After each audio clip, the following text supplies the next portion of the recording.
twice continuous differentiable function with property that f0 equal to f1 equal to f0 equal to 0। ये 3-4 properties हैं एक function f पर, और function f जो है वो आपका ट्वाइस कंटिन्यूस डिफरेंशिएबल फंक्शन है। तो इस टाइप की जो प्रॉपर्टी है f0 equal to f1 equal to f dash 0 equal to 0, ये सारी प्रॉपर्टी पॉलिनोमियल फंक्शन सेटिस्फाई कर सकता है।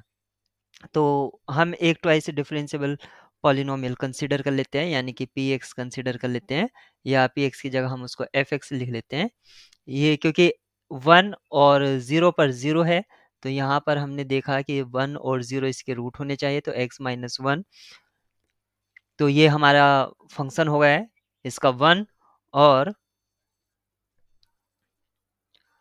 x, दो रूट हो गए। तो इस तरह से हमें ये क्या मिलता है, ये मिलता है हमें एक्स स्क्वेयर माइनस एक्स, या आप यहाँ पर इसको इस तरह भी ले सकते हैं एक्स स्क्वेयर, तब ये एक्स क्यूब और ये हो जाएगा एक्स स्क्वेयर। अभी ये ट्वाइस डिफरेंशिएबल फंक्शन है। यहाँ से आप देख सकते हैं f0 और f1 दोनों ही 0 हैं। साथ ही साथ हमें ये प्रॉपर्टी चेक करना है कि f डैश 0 भी 0 होना चाहिए। तो यहाँ पर सबसे पहले f डैश निकाल लेते हैं। f डैश होगा 3x स्क्वेयर माइनस 2x, ये हुआ। अब इसमें ये हमारा जो मिला f प्राइम x मिला, और अगर हम 0 पुट करते हैं f प्राइम, तो यहाँ पर हमें 0 मिल जाता है, यानी कि सारी प्रॉपर्टी सेटिस्फाई कर रहा है। तो हमें यहाँ पर देखना है f double prime is the 0 function. यहाँ पर हमने f प्राइम निकाला है, तो यहाँ से हम डबल प्राइम भी निकाल लेते हैं। f double prime x equal to 6x minus 2।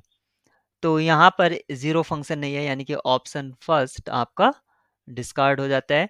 यहाँ पर हमें चेक करना है f डबल प्राइम 0 इज 0, यहाँ पर 0 पुट करते हैं। f double prime 0 equal to minus 2, तो ये 0 नहीं आता, यानी कि ऑप्शन बी भी आपका फॉल्स हो जाता है।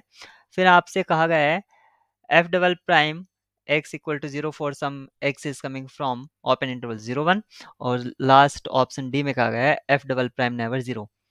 तो यहाँ पर हम ये पुट कर लेते हैं, लेट कर लेते हैं, अज्यूम कर लेते हैं कि f double prime x equal to 0 है। तो यहाँ से अगर ये 0 है तो हमें क्या मिलेगा, 6x माइनस 2 इक्वल टू 0, तो x की वैल्यू क्या मिलेगी, 1/3। इस तरह से हमें x की वैल्यू 1/3 मिल जाती है, यानी कि, और 1/3 जो है वो आपका 0 और 1 के बीच में लाई कर रहा है, इस इंटरवल में लाई कर रहा है। तो यहाँ पर ऑप्शन सी आपका करेक्ट हो जाता है और ऑप्शन डी फॉल्स हो जाता है। अगर एक ट्रू होगा तो एक फॉल्स होगा।